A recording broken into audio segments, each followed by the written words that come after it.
দিন শেখার আয়োজন আছে, আফটার কলেজ প্রোগ্রাম এখানে রয়েছে আলহামদুলিল্লাহ। এটা আপনাদের জন্য অনেক বড় সৌভাগ্যের একটি বিষয়। বিশেষ করে শিক্ষা জীবনে এরকম একটা সুযোগ থাকা, এটা আমাদের জন্য আল্লাহর পক্ষ থেকে অনেক বড় একটি নিয়ামত। আমি আশা করব যে সে নিয়ামতের সর্বোচ্চ আপনারা কদর করার চেষ্টা করবেন। সম্মানিত উপস্থিতি, আমি শুধু বলছিলাম যে ঈমান আমাদেরকে শুধু আখিরাতে নয়, দুনিয়াতেই সুখী করবে। মানুষকে সুখী করার জন্য ঈমানের চাইতে পাওয়ারফুল আর কোনো বিষয় হতে পারে না। কিভাবে? আমি সেই জায়গায় যাচ্ছি। ঈমানের বিষয়টি হলো এত গুরুত্বপূর্ণ যে যার ঈমান ঠিক আছে, ঈমানটা বিশুদ্ধ, শিরক মুক্ত, নিফাক বা কপটতা মুক্ত, পিওর, তার সে ঈমান, এটি যদি তিনি সঠিকভাবে নিজের মধ্যে ধারণ করতে পারেন, ভালো কাজ পরিমাণে তিনি যদি কমও করেন, আল্লাহর কাছে ঈমানটা সঠিক থাকার কারণে যেটুকু ভালো কাজ করেছেন তার বিনিময় পাবেন। আর যদি ঈমানের মধ্যে ভেজাল থাকে বা ঈমানটা সঠিক না থাকে বা সংশয়পূর্ণ ঈমান থাকে, আমাদের মুসলমানদের একটা বড় অংশ আছেন যাদের ঈমানটা সংশয়পূর্ণ ঈমান, যাদের ঈমানটার মধ্যে দৃঢ়তা নাই, দৃঢ় বিশ্বাস নাই।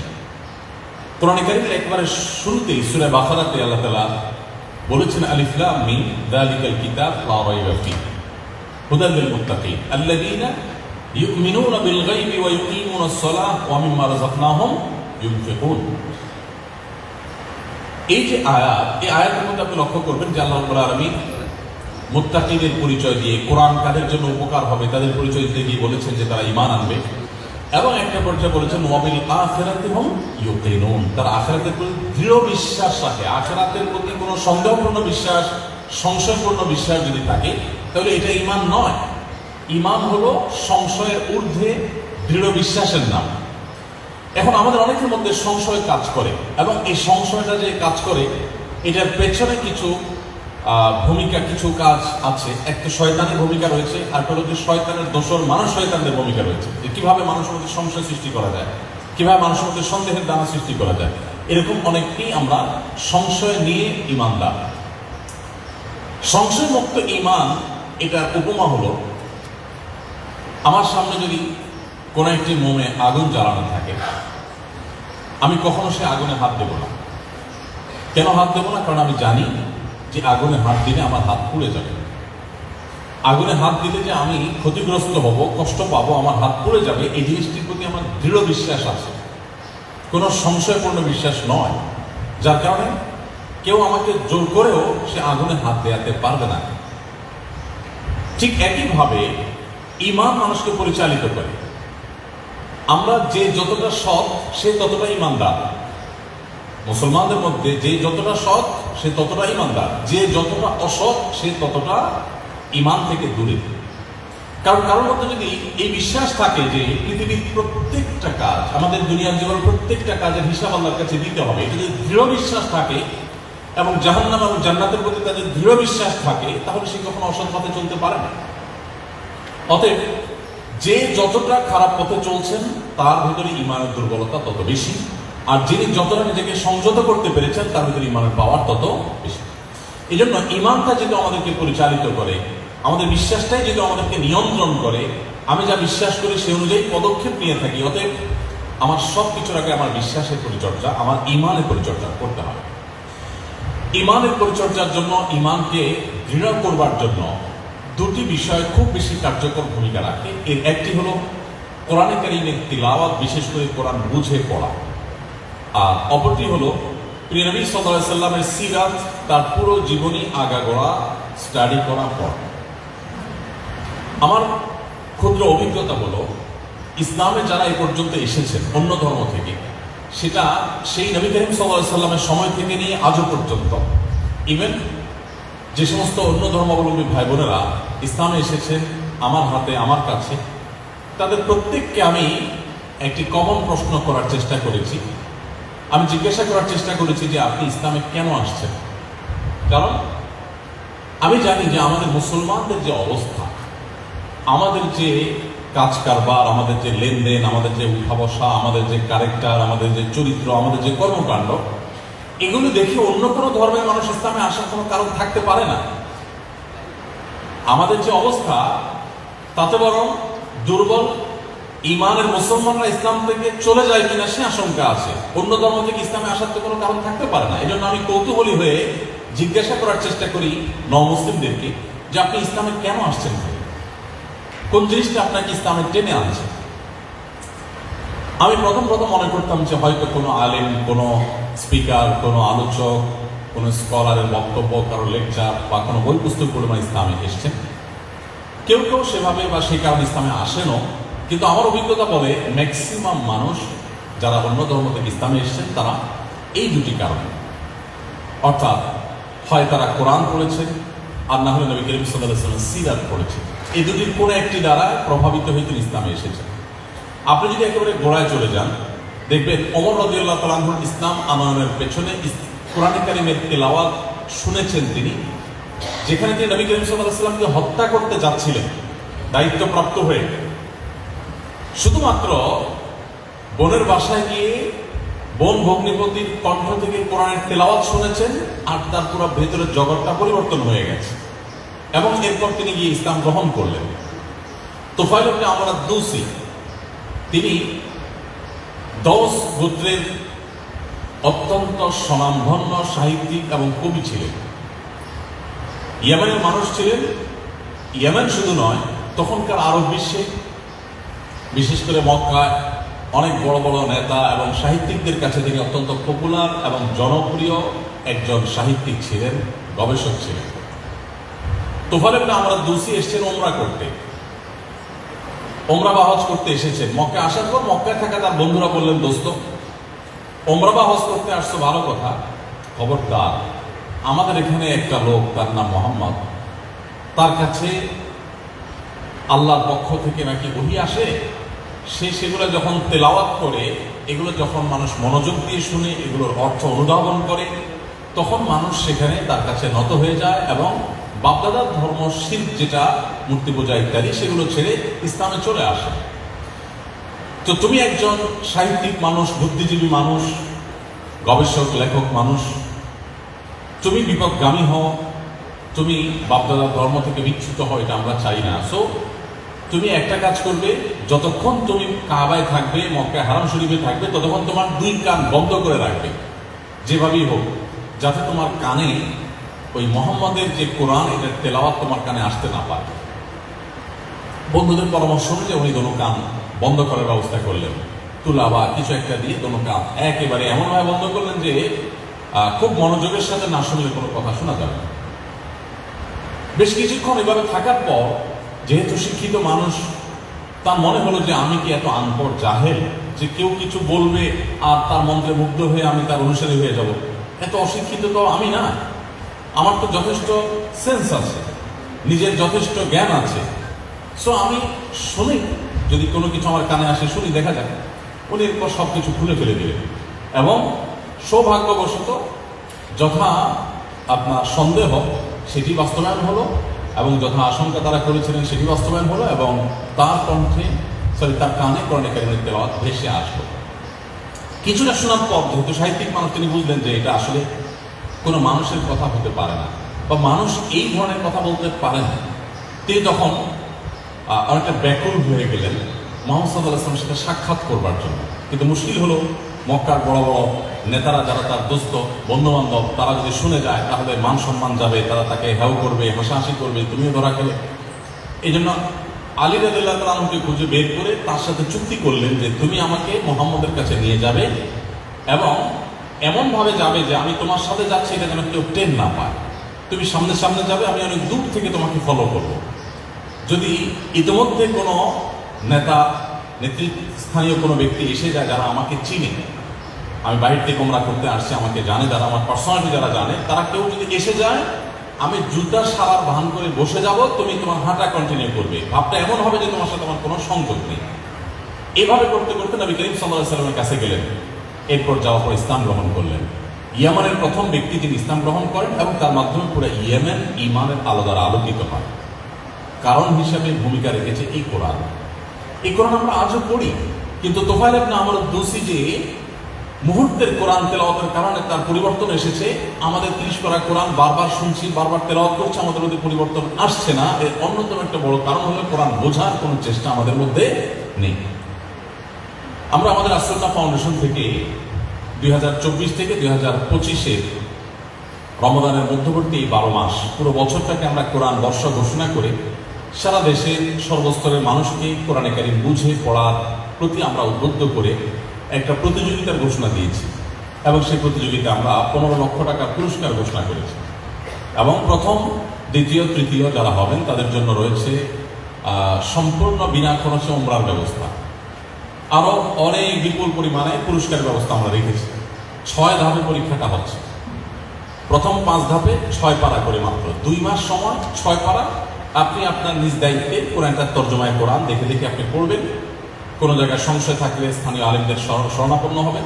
শুধুমাত্র তর্জমা, কোনো তাফসীর থেকে প্রশ্ন হবে না। তর্জমা যদি কেউ বুঝে পড়ার চেষ্টা করেন, 2 মাস পর, যেমন যে মে মাসের শেষ শুক্রবার বাদ ফজর আমাদের প্রথম ধাপের প্রথম 6 পারার পরীক্ষা হবে। ইতিমধ্যে একটা মক এক্সাম আমরা নিয়েছি, যাতে করে প্রশ্নের ধরন নিতে পারেন সবাই, এখানে অংশগ্রহণ করতে পারেন। আমরা বিজয়ীদেরকে পার্সোনাল লাইব্রেরি এবং ফ্যামিলি লাইব্রেরি নামে 2টি বিশেষ এবং ব্যতিক্রম ধর্মী পুরস্কারের ব্যবস্থা রেখেছি। 50,000 টাকার বই, ফ্যামিলি লাইব্রেরি। একটা বাসার মহিলা থেকে নিয়ে শিশু পর্যন্ত কার কি ধরনের বই প্রয়োজন, শিশুর জন্য কোন কোন বই দরকার, মায়েদের জন্য কি কি বই দরকার, সেটা ইসলামিক পার্সপেক্টিভ থেকে বেসিক্যালি, এর বাইরে আরো যা জানা দরকার, কমপ্লিট একটা ফ্যামিলি, একটা আদর্শ লাইব্রেরিতে যা থাকা দরকার সেটা আমরা অনেক গবেষণা করে, অনেক পরিশ্রম করে বের করে পুরস্কার হিসেবে দিচ্ছি। কারণ গতানুগতিক যে পুরস্কার আছে এর বাইরে আমরা এমন কিছু দিতে চাচ্ছি যে পুরো ফ্যামিলিকে আলোকিত করে। যাই হোক, তো আপনাদেরকে আমি যত আহ্বান করবো যে কোরআন জানবার যে প্রয়োজনীয়তা আছে আমাদের ইমানকে বৃদ্ধি করবার জন্য, সেই প্রয়োজনীয়তা পূরণ করার একটা সুবর্ণ সুযোগ এটি। পড়াশোনার ফাঁকে ফাঁকে আমরা চাইলেই এই কম্পিটিশনে আমরা অংশগ্রহণ করতে পারি এবং আমাদের ইমানকে আমরা বৃদ্ধি করতে পারি। তো আমি যদি বলছিলাম যে কোরআন থেকে মানুষ ইসলামে এসেছে এর সংখ্যা ম্যাক্সিমাম, অর্থাৎ যত মানুষ ইসলামে এসেছে তার বেশিরভাগ মানুষই কিন্তু ইসলামে এসেছেন কোরআনের কারণে, আর অবশিষ্ট মানুষগুলো দেখবেন সিরাতের কারণে। আপনি মদিনাতে, মক্কায় যারা ইসলাম গ্রহণ করেছেন, এই যে লক্ষাধিক সাহাবী ইসলাম গ্রহণ করেছেন, তাদের জীবনে যদি আপনি স্টাডি করেন আপনি দেখবেন যে বেশিরভাগ মানুষ ইসলাম গ্রহণ করেছেন প্রিয় নবী সাল্লাল্লাহু আলাইহি ওয়াসাল্লামের ব্যক্তিত্বে মুগ্ধ হয়ে। এবং একজন বন্দী মদিনার এক খুঁটির সাথে তাকে বেঁধে রাখা হয়েছিল। একটি গোত্র নেতা, গোত্রের প্রধান ছিলেন তিনি। ঘটনা আপনারা অনেকে পড়েছেন বিভিন্ন বই পুস্তকে। নবী করিম সাল্লাল্লাহু আলাইহি ওয়াসাল্লাম ওই বন্দীর কাছে এসে তার সাথে কুশল বিনিময় করলেন, তুমি কেমন আছো কি। লোকটি বেশ ক্রুদ্ধ হয়ে নবী সাল্লাল্লাহু আলাইহি ওয়াসাল্লামের সাথে একরকম অসৌজন্যমূলক জবাব দিলেন, কথাবার্তা বললেন। নবী সাল্লাল্লাহু আলাইহি ওয়াসাল্লাম খুব ধৈর্যের পাহাড় ছিলেন। তার জীবনে এত ঘাত প্রতিঘাত এসেছে যে জন্মের আগে থেকে জীবনে চ্যালেঞ্জ শুরু হয়েছে। জন্মের আগে থেকে, দুনিয়ায় আসার আগে থেকে চ্যালেঞ্জের শুরু। তিনি যখন মাতৃগর্ভে তখনই বাবাকে হারিয়েছেন, সেখান থেকে শুরু। এরপরে জন্মের পরপর যখন এখনো তার শৈশব পার করতে পারেন নাই, তখন তার মাকে হারালেন। এরপর যখন কৈশোরে পা দিলেন, মোটামুটি একটু বুঝতে শিখলেন, তার একমাত্র আশ্রয়ের জায়গা ছিল দাদা আব্দুল মুত্তালিব, তাকেও হারালেন। এরপর যখন তার পরবর্তী আশ্রয়স্থল ছিল তার চাচা আবু তালেব, কিছুদিন যেতে না যেতেই যখন একের পর এক মানুষ শত্রুতা শুরু করলো, চতুর্পাশ থেকে আক্রমণ আসতে লাগলো, মক্কায় তার বেঁচে থাকাটাই যখন দায় হয়ে গেল, ঠিক এরকম কঠিন সময় তার সর্বশেষ আশ্রয়দাতা আবু তালেবকে তিনি হারালেন। এবং এরকম কঠিন একটি সময়ে তার জীবনের অন্যতম ভরসার জায়গা তার স্ত্রী উম্মুল মুমিনিন খাদিজা রাদিয়াল্লাহু আনহাকেও হারালেন। জন্মের আগে থেকে মাথায় বিপদ করে নিয়ে এসে জন্মের পর প্রতিটি পদক্ষেপে বিপদ একটির পর একটি তার সামনে এসেছে, মুখোমুখি হয়েছে, এবং এত চ্যালেঞ্জের বাধা পাহাড় মাথা নিয়ে সামনে অগ্রসর হয়েছে। এরপর মক্কায় যে অবশিষ্ট দিনগুলো ছিল সেগুলো ছিল নির্যাতনের, নিষ্পেষণের, সেগুলো ছিল জুলুমের, সেগুলো ছিল ভয়ঙ্কর। 3 বছর লাগাতার অবরোধ তার প্রতি এবং তার অনুসারীদের প্রতি, যারাই ঈমান এনেছে তাদের প্রতি। সে অবরোধ এর ধরন কেমন ছিল? আজকাল যে পৃথিবীতে অবরোধ দেওয়া হয় এটা সেরকম অবরোধ ছিল না, এর চেয়ে অনেক বেশি ভয়ঙ্কর ছিল। তাদের সাথে মক্কার কোনো মানুষ কথা বলতো না। মুসলমান হয়েছেন তো হাতে গোনা কয়েকজন, আর পুরা মক্কা নগরীর যে শত শত হাজারো মানুষ, তাদের কেউ তাদের সাথে কথাও বলতেন না, কোনো কিছু তাদের কাছে বিক্রি করতেন না, তাদের কাছ থেকে কিনতেন না। আমরা একটু যদি চিন্তা করি যে এই ধরনের অবরোধ যদি এই যুগে হয়, মানুষের হয়তো বিকল্প বহু পথ মানুষের কাছে খোলা থাকতে পারে, কিন্তু যখন মক্কার মতো জায়গায় যেখানে কোনো ফল ফসল তেমন একটা হয় না, সম্পূর্ণই মরুভূমি, রুক্ষ একটি জায়গা, পাহাড়ি একটা এলাকা, সেখানে যদি সমাজের সর্বস্তরের মানুষ সামান্য কয়েকজন মানুষের সাথে এই ধরনের অবরোধ করে এবং সেই অবরোধটা যদি টানা 3 বছর কন্টিনিউ করে, তাহলে পরিস্থিতি কতটা ভয়াবহ হতে পারে। সাহাবীদের ক্ষেত্রে, প্রিয় নবী সাল্লাল্লাহু আলাইহি ওয়াসাল্লামের ক্ষেত্রে সেটাই হয়েছিল। আপনারা জানেন, সিরাত গ্রন্থগুলো যারা পড়েছেন তারা বলতে পারবেন যে ওই সময়টাতে মুসলমানরা, সাহাবীরা জীবন বাঁচাবার জন্য গাছের লতা পাতা খেতে হয়েছে, এমন এমন জিনিস খেতে হয়েছে যেটা মানুষ সাধারণত খায় না, খেতে পারে না, শুধুমাত্র জীবন রক্ষা করবার জন্য। এরকম ভয়ঙ্কর অবরোধ করা হয়েছে। তাকে হত্যা করবার জন্য একাধিক উদ্যোগ নেওয়া হয়েছে, বারবার উদ্যোগ নেওয়া হয়েছে। একটা একটা করে প্রত্যেকটার মোকাবিলা তিনি করেছেন, সবগুলোকেই তিনি ফেল করেছেন। তিনি নিজে টিকে ছিলেন এবং তার মিশনকে তিনি নিয়ে সামনে অগ্রসর হচ্ছেন এত সব বাধার মধ্যে। এরপর একটা পর্যায়ে বাধা এমন পর্যায়ে চলে গেল যে মক্কা তিনি আর থাকতে পারলেন না, তাকে হিজরত করে চলে যেতে হলো মদিনায়। মদিনায় যে পরদেশে, প্রবাসে, ভিন দেশে গিয়ে যে শান্তিতে থাকবেন সে সুযোগও ছিল না। সেখানে যাওয়ার পর মক্কা থেকে যারা তাকে নিজের মাতৃভূমি থেকে বিতাড়িত করে ছেড়েছে, তারাই কিন্তু নবী সাল্লাল্লাহু আলাইহি সাল্লামের প্রতি নানাভাবে ষড়যন্ত্র, যুদ্ধ, এগুলো একটার পর একটা চাপিয়ে দিয়েছে। আপনারা জানেন, বদর হয়েছে, উহুদ হয়েছে, খন্দক হয়েছে, বড় বড় যুদ্ধ হয়েছে, সর্বগ্রাসী আক্রমণ হয়েছে, মদিনাকে ঘিরে ফেলার চেষ্টা করা হয়েছে। অর্থাৎ দূর দেশে গিয়ে যে শান্তিতে থাকবেন মুসলমানরা, নবী সাল্লাল্লাহু আলাইহি সাল্লাম, সেই সুযোগও ছিল না। পদে পদে চ্যালেঞ্জ ছিল এবং বাধা ছিল, এবং সেটা একমুখী বাধা নয়, বহুমুখী বাধা। অর্থনৈতিকভাবে দুর্বল করার চেষ্টা, রাজনৈতিকভাবে দুর্বল করার চেষ্টা, অস্তিত্বকে নিশ্চিহ্ন করে ফেলার চেষ্টা, ঐক্যবদ্ধ চেষ্টা, আবার বিচ্ছিন্ন প্রচেষ্টা, এমনকি আরবের বাইরের যে সমস্ত তখনকার রোমান সম্রাট ছিল তাদেরকে নানাভাবে নবী সাল্লাল্লাহু আলাইহি ওয়াসাল্লামের ব্যাপারে সংক্ষুব্ধ করা এবং তাদেরকে লেলিয়ে দেওয়া, নানাভাবে চেষ্টা করা হয়েছে। অবাক করা বিষয় হলো, একটা মানুষের জন্মের আগে থেকে এত বাধা, এরপর জন্মের পর একটার পর একটা বাধা পাহাড় ডিঙিয়ে তিনি চূড়ান্তভাবে তার মিশনকে সাকসেস করে আকাশে তুলে রেখে তারপর দুনিয়া থেকে চলে গেছে। কত বছরের ব্যবধানে? আমরা যদি মদিনার জীবনটাকে শুধু কাউন্ট করি, যে নিজে স্বাধীনভাবে কাজ করার সুযোগ বাধা সত্ত্বেও যেটুকু পেয়েছেন সেটুকু মদিনায় পেয়েছেন, আর সেটি ছিল 10 বছর। 10 বছরে পুরো পৃথিবীর পথ পরিবর্তন করে দিয়েছে, পৃথিবীর ইতিহাসের গতিপথ সম্পূর্ণ চেঞ্জ করে দিয়ে দুনিয়া থেকে চলে গেছে। তার পথে কোনো গোলাপ বেছানো ছিল না, প্রতিটা পদে পদে কাঁটা ছিল। মুসলমান তো বটেই, একজন অনুসন্ধানী, একজন ন্যূনতম ইতিহাস সম্পর্কে জানতে আগ্রহী মানুষ হিসেবে আমাদেরকে নবী সাল্লাল্লাহু আলাইহি ওয়াসাল্লামের জীবন ইতিহাসটা কেন জানা প্রয়োজন, সেজন্য আমি এতগুলো কথা বললাম। কিভাবে একজন মানুষ তার জীবনে এত অল্প সময়ে এত বড় সাফল্যের চূড়ান্ত শিখরে পৌঁছতে পারেন, পৃথিবীতে এরকম কি আরেকটা ইতিহাস তো খুঁজে পাওয়া যায় না।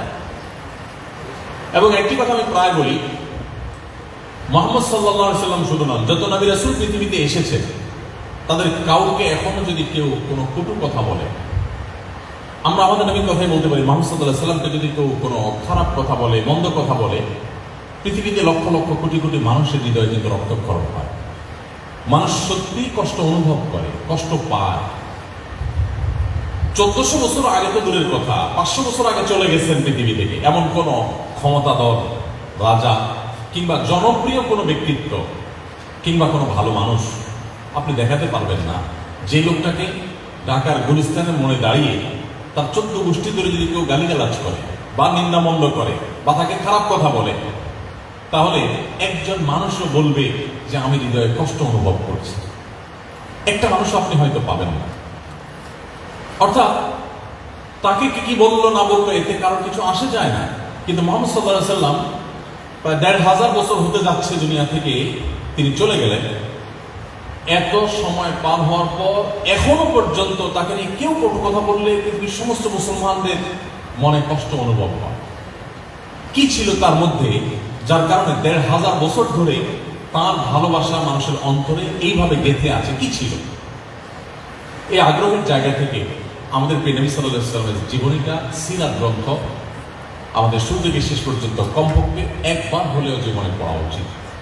আমি কথা বলছিলাম ঈমান প্রসঙ্গে, যে আমাদের ঈমানকে যদি আমরা নবায়ন করতে চাই, শক্তিশালী করতে চাই, ঈমানকে যদি আমরা পরিচর্যা করতে চাই, আমি যদি শুনে শুনে মুসলমান না হয়ে বুঝে শুনে মুসলমান হতে চাই, তাহলে আমাকে কোরআন পড়তে হবে বুঝে, এবং সিরাত পাঠ করতে হবে নবী সাল্লাল্লাহু আলাইহি ওয়াসাল্লাম। এই দুটি, এর কোনো বিকল্প পথ কিন্তু নেই।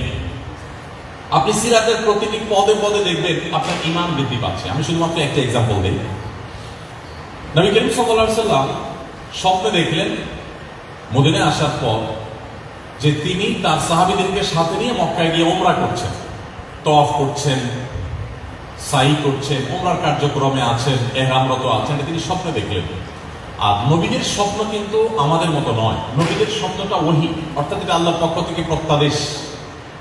তিনি যেটা স্বপ্নে দেখেন এটা বাস্তব। তিনি স্বপ্ন দেখার পর সাহাবীদেরকে বললেন যে দেখো, আমি তো স্বপ্নে দেখেছি যে আমরা সবাই উমরা করব, মক্কায় যাব। তার মানে আল্লাহ তাআলা ইন্ডিকেট করছেন যে আমাদের মক্কায় যাওয়া উচিত, আমাদের উমরা করা উচিত, আমরা উমরা করব, যেহেতু আমি দেখেছি স্বপ্ন এটাই বাস্তব হবে। নবীদের স্বপ্ন উন্নত সাধারণ মানুষের মতো নয়। সাহাবীরা যথারীতি প্রস্তুতি নিলেন, উনিও প্রস্তুতি নিলেন, সবাই ইহরাম করে চলে গেলেন উমরার উদ্দেশ্যে। এবং নবী করিম সাল্লাল্লাহু আলাইহি ওয়াসাল্লাম পরিবারের সদস্যরাও সাথে ছিলেন, হাজার হাজার সাহাবীদেরকে নিয়ে উমরার উদ্দেশ্যে চলে গেলেন। হুদায়বিয়া নামক জায়গায় যাওয়ার পর তাকে সেখানে বাধা দেওয়া হলো এবং মক্কার মুশরিকরা তাকে ঢুকতে দিলেন না। এবং শেষ পর্যন্ত বহু আলোচনা পর্যালোচনার পর ঐতিহাসিক হুদায়বিয়া সন্ধি চুক্তি সেখানে হয়। সেই চুক্তি অনুসারে প্রথম কথাই হলো যে তোমরা যারা এবছর উমরার জন্য এখানে এসেছো, অলরেডি তারা ইহরাম করে এসেছেন এবং উমরার পরে তারা আল্লাহর শুকরিয়া আদায় করবার জন্য যে যে কার্যক্রম আছে সবগুলোর প্রস্তুতি তারা নিয়ে এসছে, সব সাথে আছে এবং ইহরামরত আছে।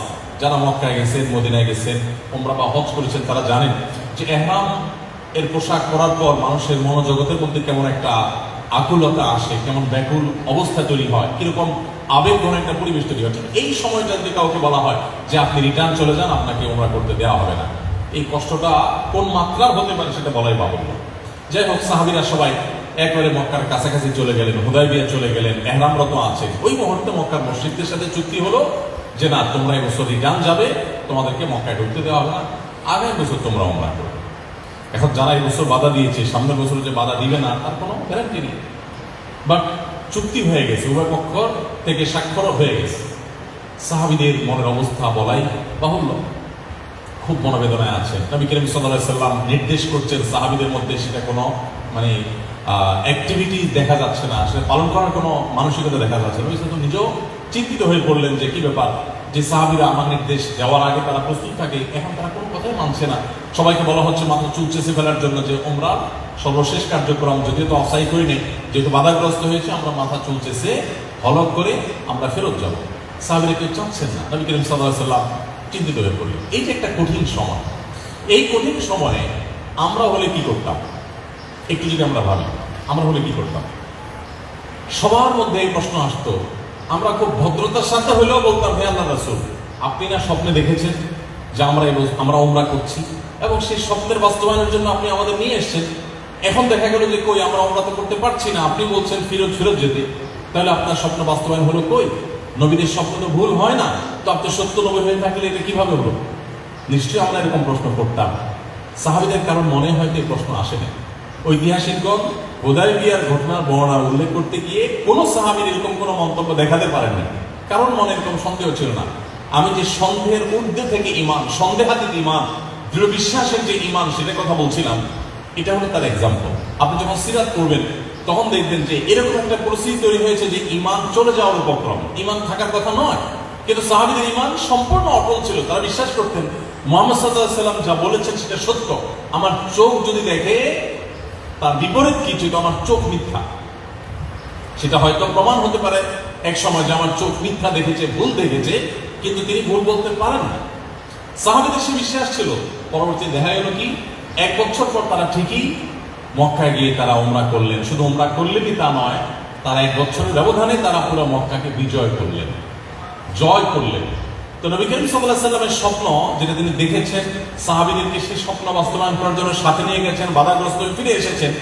আমরা হলে অনেকে সেখান থেকেই বেঈমান হয়ে যেতাম, কিন্তু সাহাবীদের ঈমান এত বেশি অটল ছিল যে কোনো কিছু সেটা থেকে তাদেরকে টলাতে পারেনি। সম্মানিত উপস্থিতি, এই জন্য আপনাদেরকে আমি অনুরোধ করলাম যে আমাদের ঈমানকে পরিচর্যা করবার জন্য জীবনে একবার হলেও কোরআনের শুরু থেকে শেষ পর্যন্ত একটু বুঝে পড়া এবং নবী করিম সাল্লাল্লাহু আলাইহি ওয়াসাল্লামের সিরাত গ্রন্থ, তার জীবনী গ্রন্থ, কমপক্ষে একটি জীবনী গ্রন্থ শুরু থেকে শেষ পর্যন্ত একবার পড়া, এই দুটি বিষয় আমাদের ঈমানকে বৃদ্ধি করতে, ঈমানকে মজবুত এবং স্ট্রং করতে অনেক বেশি সহযোগিতা করবে ইনশাআল্লাহ তাআলা। এর পাশাপাশি আপনারা যারা বিদায়ী শিক্ষার্থী, বিদায়ী ব্যাচ আছেন, আপনাদেরকে আমরা বলতে চাই যে আপনারা যখন কর্মের জগতে প্রবেশ করবেন, সেরকম জগতে প্রবেশ করার পর অনেক প্রতিকূল পরিবেশ আপনাদেরকে পেয়ে বসবে। এরকম প্রতিকূল পরিবেশে আপনার ঈমানকে ধরে রাখার জন্য আপনার প্রয়োজন হবে বিশেষ বিশেষ প্রচেষ্টা। এর ভিতরে একটা হলো যেটা আমি বললাম যে কোরআন এবং সিরাত, এই দুটিকে আপনি আঁকড়ে ধরবেন এবং ভালো করে পড়বেন। ভালো করে পড়লে সবচেয়ে বড় লাভ হবে যে আপনার ইসলামটাকে আপনি এনজয় করতে পারবেন। ইসলামটা আপনি শুধুমাত্র আন্দাজুন্দা ইসলাম বা যা শুনে শুনে ইসলাম পালন করার যে বিষয় সেখানে থাকবে না। আপনি ইসলামটা বুঝে বুঝে ইসলাম গ্রহণ করলে বা ইসলাম পালন করলে প্রতিটা ইবাদতে আপনি আলাদা তৃপ্তি অনুভব করবেন ইনশাআল্লাহ। সেই সাথে দ্বিতীয় যে বিষয়টি আমি বলতে চাই তা হলো ইসলামটা আমাদের শেখা দরকার। ঈমানকে পরিচর্যা তো আমরা করবোই, এর পাশে ইসলামটা শেখার চেষ্টা করব। ইসলাম শেখার ব্যাপারে আমাদের তেমন কোনো প্রচেষ্টা দেখা যায় না। আমরা শুনে শুনে মুসলমান বেশিরভাগ ক্ষেত্রেই যা সবাইকে করতে দেখছি আমরা তাই করছি, আমাদের ইসলাম নিয়ে পড়াশোনা খুব একটা করা হয় না। আমরা ইসলামটা শেখার জন্য যদি ভালো ভালো কিছু বই পড়ি, যেমন ডক্টর খন্দকার আব্দুল্লাহ জাহির মাওলা ইসলামী বিশ্ববিদ্যালয় কুষ্টিয়ার আল হাদিসের প্রফেসর ছিলেন, মারা গেছেন। স্যার বেশ কিছু বই আছে একেবারে ইসলামের বেসিক বিষয়গুলো জানার জন্য অনেক বেশি উপকারী। এই বইগুলো যদি আপনার কাছে থাকে, আপনি যদি পড়েন, এরকম আর অনেক বই আছে, অনেক বই আছে যে বইগুলো আমাদেরকে ঈমানের বেসিক বিষয়গুলো, ইসলামের বেসিক বিষয়গুলো জানতে সহযোগিতা করবে। এগুলো যদি আমার কাছে থাকে এবং পুরো বই যদি আমি ভালো করে পড়ি, অনেকগুলো কোর্স আছে, যেমন আপনাদের এখানে আফটার কলেজ কোর্স আছে, আমি শুনলাম এই কোর্সটা সম্পর্কে আমি জানি, খুবই সুন্দর এবং চমৎকার একটি কোর্স। এই কোর্সটা আপনাকে ইসলামের বেসিক বিষয়গুলো জানতে দারুণভাবে সহযোগিতা করবে। আপনি যদি এখানে ইনভলভ হন, যারা এখনো আরো 1 বছর আসেনি কলেজে ইনশাআল্লাহ, তারা যদি ইনভলভ হন এবং শিখেন, তাহলে সেই ক্ষেত্রে আপনি দেখবেন যে এর আগের ইসলাম আর এর পরের ইসলাম আপনার কাছে আসমান এবং জমিন তফাৎ, অনেক বেশি ব্যবধান আপনার কাছে মনে হবে। এই জন্য আমি আপনাদেরকে অনুরোধ করবো, প্লিজ, আপনারা শিক্ষিত মানুষ, আপনারা এই দেশের উন্নয়নে আপনাদের প্রত্যেকের দক্ষতা অনুযায়ী আপনারা ভূমিকা রাখবেন। শুধু এই দেশ নয়, বিশ্ব মানবতার কল্যাণে আপনারা প্রত্যেকে নিজেদের যার যার মতো নিজ জায়গা থেকে আপনারা অবদান রাখবেন। অতএব আপনারা যদি ইসলামটা জানার চেষ্টা না করেন, বোঝার চেষ্টা না করেন, আপনি যদি একজন অশিক্ষিত বা শিক্ষাবঞ্চিত মানুষের মতো ইসলামটা আপনার চর্চা করেন, তাহলে সেটা অবশ্যই দুঃখজনক হবে, সেটা কাঙ্ক্ষিত হবে না। এই জন্য আমি আপনাদেরকে বলতে চাই যে আপনারা প্লিজ ইসলামটাকে পড়ুন, জানার চেষ্টা করুন, স্টাডি করুন। আপনি যদি ইসলামকে পড়েন, জানেন এবং বই পুস্তক পড়ে পড়ে ইসলামটাকে চর্চা করার চেষ্টা করেন, আমি বিশ্বাস করি যে আপনার এই ইসলামটাকে আপনি এতটা এনজয় করবেন যে ইসলাম ছাড়া আপনি বেঁচে থাকা আপনার জন্য দায় হবে। আপনি ইবাদত ছাড়া টিকে থাকতে পারবেন না, আপনি আল্লাহর আনুগত্যের মধ্যেই স্বাদ এবং তৃপ্তি পাবেন। আপনাকে সততার মধ্যে রাখবার জন্য আর কোনো মোটিভেশনের প্রয়োজন হবে না, যদি ইসলামটাকে আপনি সত্যিকার অর্থে বুঝে শুনে ধারণ করতে পারেন। এই জন্য আমার বিনীত অনুরোধ থাকবে আপনাদের প্রতি, প্লিজ আপনারা ইসলামটাকে জানার চেষ্টা করুন। ইসলামকে জানার জন্য ওয়াজ শুনলে হবে না, ইসলামকে জানার জন্য আপনাকে বই পুস্তক পড়তে হবে অথবা নিয়মতান্ত্রিক কোনো কোর্স করতে হবে। আজকাল অনলাইনে অনেকগুলো কোর্স আছে, যেগুলো কোরআনিক অ্যারাবিকের জন্য কোর্স আছে, ইসলামিক স্টাডিজের জন্য কোর্স আছে, সাধারণ শিক্ষিত মানুষদের জন্য ডিজাইন করা কোর্স আছে, দেশীয় কোর্স আছে, দেশের বাইরের স্কলারদের কোর্স আছে, ইংরেজিতে আছে, বাংলায় আছে, নানা রকমের কোর্স আছে। আপনার সেই সমস্ত কোর্সগুলোতে ইনভলভ হতে পারেন, সেগুলোতে ইনভলভ হয়ে আপনি ইসলামটাকে শেখার চেষ্টা করতে পারেন নিয়মতান্ত্রিকভাবে। এখানে যেটা আপনার কলেজ হয়ে থাকে, অন্য জায়গায় আপনার স্কুল আছে, এই সমস্ত কোর্সগুলোতে আপনি ইনভলভ হতে পারেন। নিজস্ব উদ্যোগে বই পুস্তক করে ইসলাম শেখার চেষ্টা করতে পারেন, অবশ্যই সেটা কোনো ভালো আলেমের তত্ত্বাবধানে থেকে। সেক্ষেত্রে ইসলাম শেখার যে ফরজিয়ত, এটা আমাদের আদায় হবে ইনশাআল্লাহ। আমরা তো সেই ধর্মের অনুসারী যেই ধর্মের প্রথম নির্দেশ হলো ইকরা। আপনি আরেকটা ধর্ম, আরেকটা দর্শন পৃথিবীতে দেখাতে পারবেন না যে ধর্মের প্রথম কথা হলো পড়ো। আমাদের কোরআনের প্রথম আয়াত কি? ইকরা, প্রথম শব্দই হলো ইকরা, পড়ো। আজ 2024-এ যখন আমরা আছি, এখন শিক্ষার গুরুত্ব সম্পর্কে গোটা পৃথিবীর মানুষ সচেতন। একজন না খেয়ে থাকা মানুষ, খেটে খাওয়া মানুষ, পরিশ্রমী মানুষ, একজন অশিক্ষিত মানুষ, দিনমজুর মানুষ, তিনিও তার সন্তানকে শিক্ষিত করার প্রয়োজনটা উপলব্ধি করেন। কিন্তু আমরা যদি পৃথিবীর পেছনের দিকে চলে যাই, 1400 বছর তো বহুত দূরে, আমরা যদি আমাদের দেশীয় বাস্তবতা আজ থেকে 2 দশক 3 দশক আগেও চলে যাই, অনেকে আছে আমরা যে আমাদের শৈশবে যদি চলে যাই, আমরা দেখবো যে শিক্ষার গুরুত্ব আমাদের সমাজে, আমাদের দেশে এতটা ছিল না। এখন যতটা মানুষ বুঝছে শিক্ষার প্রয়োজনীয়তা, এর গুরুত্ব মানুষ ততটা বুঝতো না।